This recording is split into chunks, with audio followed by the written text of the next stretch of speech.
Hello दोस्तों, मैं सी Rahul Gupta welcome करता हूं आप सबको अपने यूट्यूब चैनल में। आज हम दोस्तों वैल्यूएशन रूल्स को आगे बढ़ाएंगे, लेकिन पहले हम वही चीज़ रिपीट करेंगे जो हम हर क्लास में करते हैं।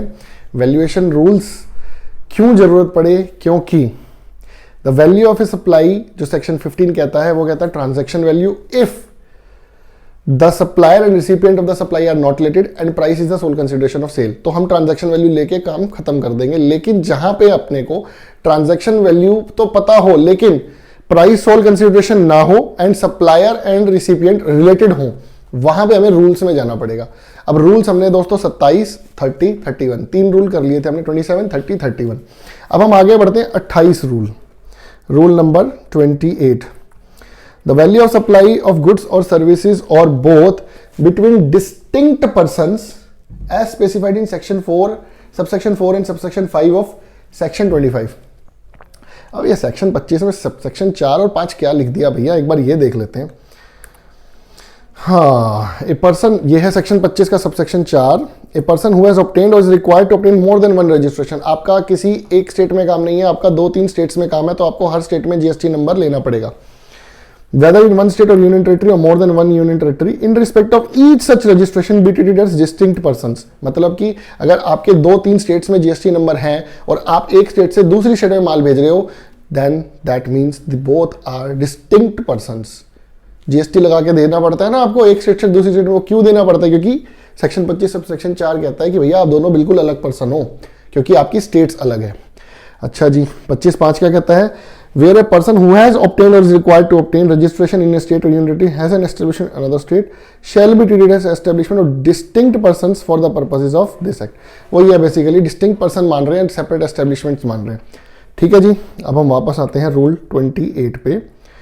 तो value of a supply of goods और सर्विसेज और बोथ बिटवीन डिस्टिंक्ट पर्संस, यानी कि आप दोनों अलग अलग पर्सन ट्रीट किए जाओगे अगर आपके दो अलग अलग स्टेट में जीएसटी नंबर है तो। और where the supplier and recipient are related तो होंगे, ये आप ही के दोनों वेंचर हैं, तो you both are related. Other than where the supply is made through an agent. हम एजेंट की बात नहीं कर रहे हैं यहाँ पे, ठीक है दोस्तों। एजेंट के लिए रूल 29 है, ठीक है।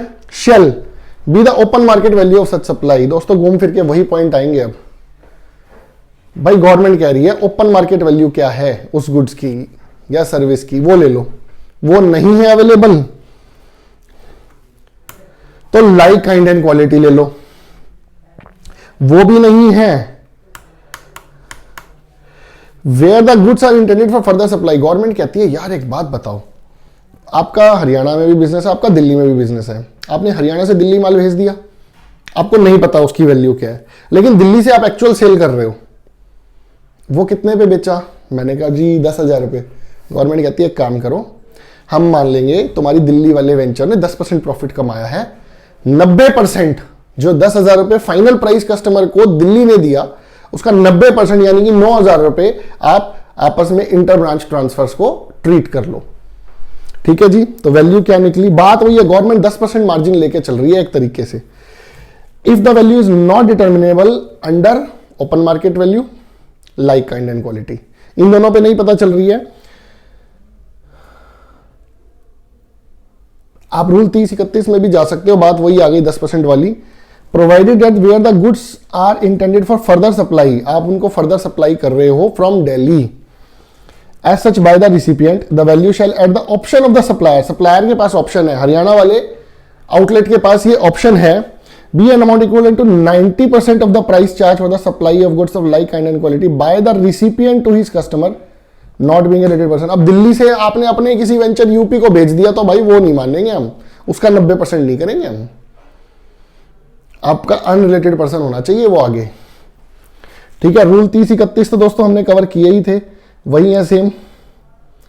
Where the recipient is eligible for full input tax credit, the value declared in the invoice shall be deemed to be the open market value of the goods और सर्विसेज। अब जो receiver है, भाई हमने हरियाणा से दिल्ली माल भेजा, उसको पूरा इनपुट टैक्स क्रेडिट मिलना है।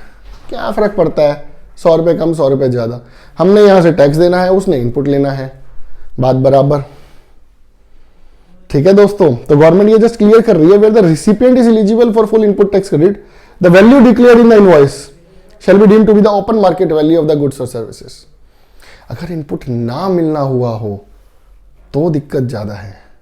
अगर यूपी हमने हरियाणा से दिल्ली भेजा और दिल्ली की स्टेट को दिल्ली के जीएसटी नंबर पे हमें उसका इनपुट नहीं मिलना, तब ज़्यादा बड़ा मैटर हो जाएगा ये। अदरवाइज गवर्नमेंट कह रही है ओपन मार्केट वैल्यू ही मान लेंगे आपकी जो इनवॉइस वैल्यू आप डिक्लेयर कर रहे हो।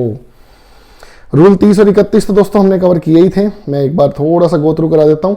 रूल 30 कहता है 110% of the cost of production ले लो, और अगर वो भी नहीं कर सकते, वो भी पॉसिबल नहीं है, तो भैया जो आपको ठीक लगे वो कर लो, असेसमेंट करते हुए प्रूव कर देना कि भैया मैंने जो वैल्यू ली है वो इसलिए इतनी ली है। ठीक है दोस्तों, आशा करता हूं आपको हमारी वीडियो समझ में आ रही होगी। आप ऐसे ही हमारे चैनल के साथ बने रहिए और नई नई वीडियो से जानकारी लेते रहिए। जय हिंद दोस्तों।